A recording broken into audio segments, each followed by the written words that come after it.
Now I'm going to start filling in some of the trees, and this is basically painting around the rooftop, and I'm actually going over some of the blue that I put down, and that's okay because this is actually going to end up being a darker tone. I'm going to layer another darker green on top of this, and you can see how I'm covering some of the white space that I left there. And so right now I'm just putting on the lighter, more greenish tones of the tree, basically the areas that are more exposed to the sunlight. And you'll see that I left a bunch of white space here when I did the blue sky, and that's okay because I'm going to cover that up, and there's just a way for me to leave some white space and be able to have a more pure green tone in there than if I actually covered all that area up with blue. Then it would be a little tougher for me to get the green color that I wanted.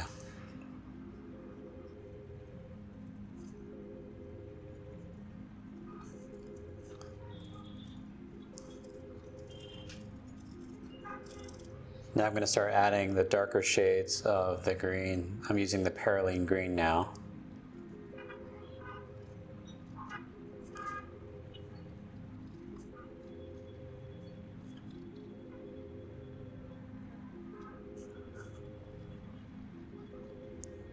Now I'm going to work on the sidewalk or the driveway here. And then while I'm at it, I'm going to put in some of the darker areas over here to make some shadowy sides.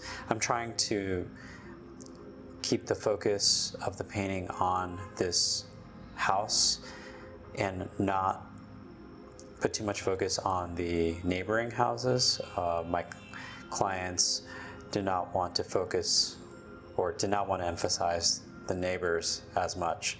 So part of the technique is trying to figure out how to de-emphasize the objects on the left and right. And part of that is to not have as much detail, but also try to make them a little bit out of focus by using some washes and keeping things kind of hazy. And some of it will also be keeping values lower on the left and right side as much as possible, so that this main house, which is the real subject of the painting, will stand out more. And so with the dark that I'm putting down, I can pretty much use it also to clarify some of the shapes that I have here, and this will help give some definition. For me, putting down darks is always one of the most fun parts. And up here, the shadow is slightly bluer, so I'm going to add a little bit more blue. And that might be a little bit too dark because I want to be able to see some of that side of the house, but what I'll do is kind of lift away a little bit of this so I can hint at some of the windows that are there. So you can see I'm just barely hinting at some of the shapes and the lines that are in that shadow.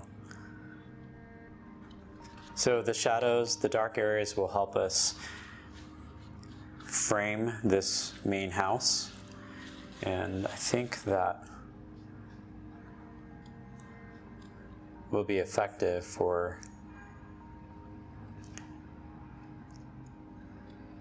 emphasizing the house as the main subject here.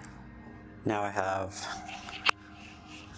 this bright white area over here, which I don't want to remain white because that will unnecessarily draw focus to that area. So I'm going to start filling that in with some of the yellow ochre that I see, and maybe the light, a much lighter version of it over here, and then put in the roof line. And then that will finish giving some definition to this area without drawing too much focus to it.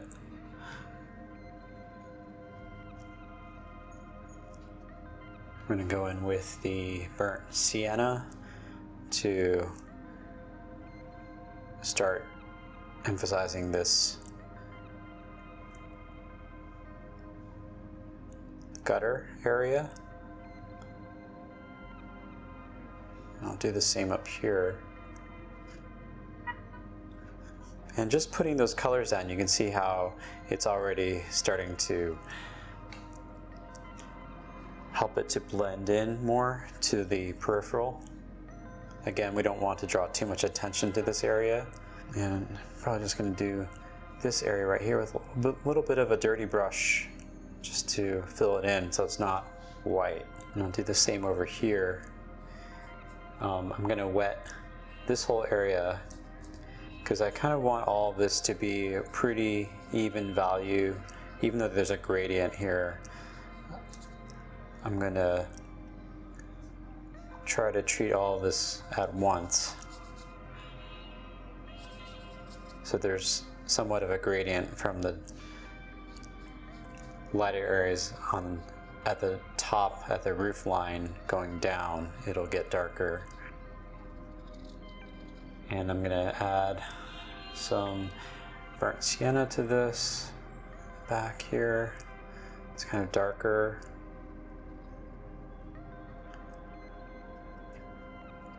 Going to get progressively darker here, adding some burnt umber, adding some cools here. And I need to remember to lift this area so that I can not lose the post here that I accidentally covered up.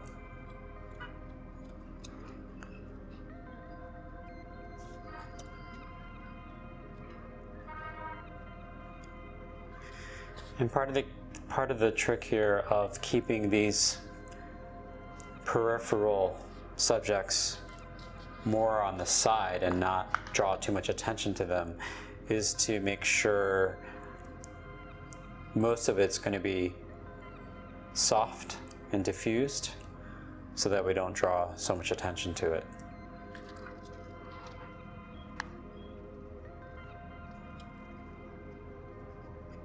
And while it's wet, I can keep adding pigment to it, and that will help it to kind of blend together better. Lifting out an area here to kind of hint at the window.